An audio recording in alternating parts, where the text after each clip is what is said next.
Friends, సామాజిక వివాదాలు ఆధునిక భారతదేశంలో మతతత్వం అనే గ్రంథాన్ని రాసిన వారు Bipin Chandra. Please subscribe to Telangana Pratibha YouTube channel. Please like, share and comment friends. ఆధునిక భారతదేశంలో మతతత్వం అనే గ్రంథాన్ని రచించినది బిపిన్ చంద్ర. రామ్ అహూజా ప్రకారం మతతత్వం ఎన్ని రూపాల్లో ఉంటుంది? 3 రూపాల్లో ఉంటుంది.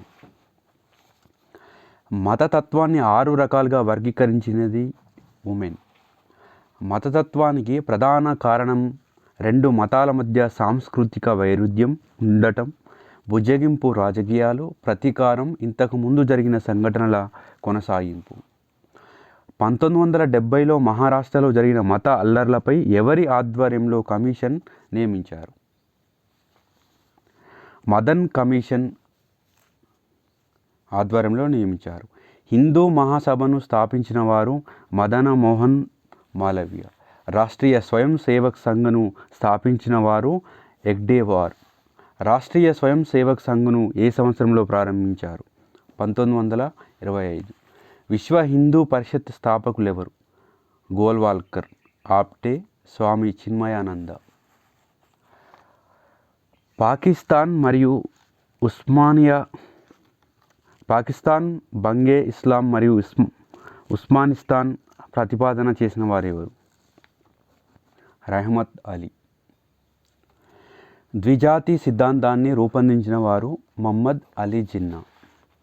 గోద్రా అల్లర్లు 2002, బాబ్రీ మసీదు విధ్వంసం 1992, సిక్కుల ఊచకోత 1984, భాగల్పూర్ మత అల్లర్లు 1989. ముంబై అల్లర్లు నియమించిన కమిషన్లు: శ్రీకృష్ణ కమిషన్. మహారాష్ట్ర అల్లర్లు మదన్ కమిషన్. బాబ్రీ మసీదు సంఘటన లిబర్హాన్ కమిషన్. గోద్రా అల్లర్లు నానావతి కమిషన్. భారత పార్లమెంటుపై ఉగ్రవాదుల దాడి ఎప్పుడు జరిగింది? సెప్టెంబర్ 11, 2001.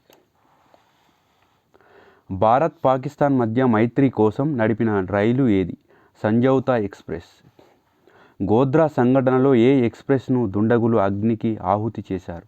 సబర్మతి ఎక్స్ప్రెస్. గోద్రా అల్లర్లతో సంబంధం లేని సంఘటన ముజాఫర్ నగర్ సంఘటన.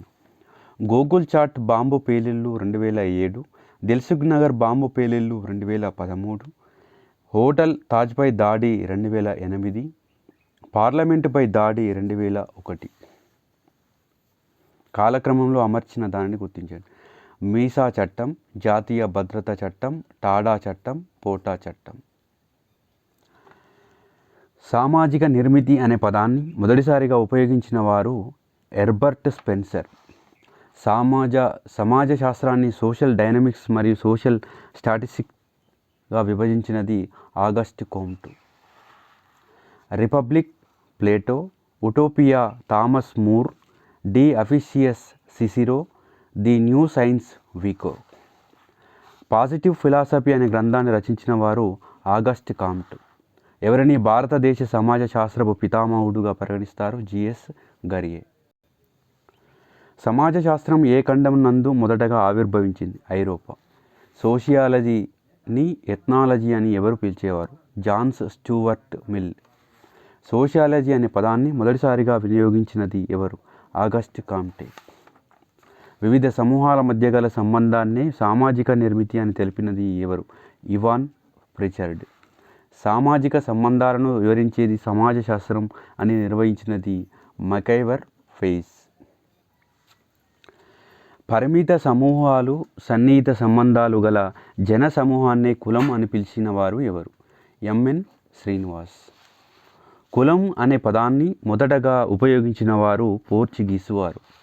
క్యాస్ట్ అనే ఆంగ్ల పదం కాస్టా అనబడే స్పానిష్ పదం నుండి ఉద్భవించింది అని తెలిపినది హెచ్ కేట్కర్.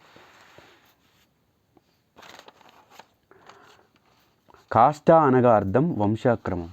కాస్ట్ అనబడే ఆంగ్ల పదానికి గల లాటిన్ మూలం కాస్టస్. కాస్టస్ అనే లాటిన్ పదానికి గల అర్థం స్వచ్ఛత. కులాన్ని సంవృత సమూహంగా పేర్కొన్నది మదన్ మజుందార్. భారతదేశంలో కనబడే ప్రధాన సామాజిక స్థిరీకరణ రూపం ఏది? కులం. కులం అనునది ప్రాథమిక సామాజిక సంస్థ. సామాజిక స్థిరీకరణ ప్రధాన రూపం వారసత్వ సంక్రమణాన్ని కలిగి ఉంటుంది. సామాజిక గతిశీలత అనే పదాన్ని ప్రవేశపెట్టినది సోర్కిన్. భారతదేశంలో సామాజిక గతిశీలతకు గల ప్రధాన ఆటంకం కుల వ్యవస్థ. వ్యక్తి యొక్క హోదా మరియు అంతస్తులో వచ్చేటటువంటి మార్పును ఏమని అంటారు? సామాజిక గతిశీలత. భారతదేశంలో వ్యక్తి యొక్క హోదా కింది వానిలో దేనిపై అధికంగా ఆధారపడి ఉంది? కులం. కులం ఆపాదించిన అంతస్తు, క్రమశ్రేణి విభజన రూపం, సాంప్రదాయ విభజన రూపం. వ్యవసాయ కూలీ కుటుంబంలో జన్మించిన వ్యక్తి కష్టపడే గ్రూప్ 1 ఆఫీసర్గా మారడం అనేది విషమస్తరీయ గతిశీలత. హిస్టరీ ఆఫ్ కాస్ట్ అనే పదాన్ని రచించినది కేట్కర్. భారతీయ సమాజంలో ఒక వ్యక్తికి కులం ద్వారా వచ్చిన హోదా, ఆపాదించిన అంతస్తు మరియు హోదా. Please subscribe to Telangana Pratibha YouTube channel friends. Dependent cost అనగా మరొక కులాన్ని జీవనోపాధి కోసం ఆశ్రయించే కులం. ఆధిపత్య కులం ఒక ప్రాంతంలో తన ప్రభావాన్ని చూపెట్టేది. ఒక ప్రాంతంలో ఆర్థికంగా అన్ని కులాల కంటే ముందంజలో ఉండేది. ఒక ప్రాంతంలో రాజకీయంగా అన్ని కులాల కంటే ముందంజలో ఉండేది. ఒక ప్రాంతంలో సామాజిక, ఆర్థిక మరియు రాజకీయ పరిస్థితులను తన చెప్పు చేతుల్లో ఉంచుకునేది. ఆధిపత్య కులం అనే భావనని మొదటగా తెలిపినది ఎంఎన్ శ్రీనివాస్. ఈ క్రింది వానిలో ఆశ్రిత కులాన్ని గుర్తించండి. బుడబుక్కల. ఏకరూపకత కలిగిన సముదాయాన్నే కులం అని తెలిపినది రిజ్లే. కింది వానిలో కులం యొక్క లక్షణం కానిదేది? బహిర్వివాహ నియమాన్ని పాటిస్తుంది. కులం అనునది సమాజం నందు గల క్రమ విభజన అనగా వివిధ కులాల మధ్య గల హోదాలు మరియు అంతస్తుల మధ్య గల తేడాలనే క్రమశ్రేణి విభజన అంటారు. కులం ఎందుకని తీసివేయలేనిది, మార్చివేయలేనిది మరియు పంపిణీ చేయలేనిదిగా దృఢంగా కొనసాగుతున్నది? వారసత్వ లక్ష్యంతో వస్తుంది కాబట్టి, అంతర్వివాహాన్ని పాటిస్తున్నాం కాబట్టి, కులపరమైన ప్రత్యేక సంస్కృతులు ఉన్నాయి కాబట్టి ప్రతి కులం తనకంటూ ఒక గర్వాన్ని కలిగి ఉంటుంది. కులం తన కుల సభ్యులను ఏ రకమైన సామాజిక నియంత్రణకు గురిచేస్తుంది? అనియత సామాజిక నియంత్రణ. ఈ క్రింది వానిలో కులం యొక్క ప్రకార్యం కానిదేది? సామాజిక స్థిరీకరణ. కింది వానిలో కులం యొక్క వికార్యం కానిది? శ్రమ విభజన. పరువు హత్యలు ఏ రాష్ట్రం నందు అధికంగా సంభవిస్తున్నవి? హర్యానా. పరువు హత్యలను ప్రేరేపిస్తున్న సంస్థలేవి? కాప్ పంచాయతీలు. కులాలు మరియు రాజకీయాలకు మధ్య గల సంబంధాలపై కాస్ట్ ఇన్ ఇండియన్ పాలిటిక్స్ అనే గ్రంథాన్ని రచించినది Rajnish Kothari. Caste in Indian politics.